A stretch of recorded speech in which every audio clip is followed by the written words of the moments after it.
This homemade Sriracha is spicier, fresher, and way better than store-bought, and you only need a few ingredients. 250 grams red jalapenos or red chilies, 5 garlic cloves, 2 tablespoons sugar, 1 teaspoon salt, 3 tablespoons white vinegar, 3 tablespoons water. Start by washing your chilies and removing the stems. Add chilies and garlic into a blender. Pour in sugar, salt and water.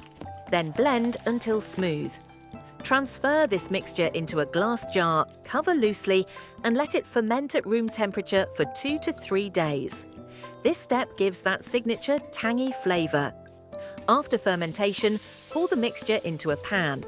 Add vinegar and cook on medium heat for 5 to 7 minutes. Let it cool slightly, then blend again for a smoother texture. Finally, strain it using a sieve for that perfect silky Sriracha consistency. And that's it. Your homemade Sriracha is ready. Try it with fries, burgers or eggs. And don't forget to subscribe for more quick sauces like this.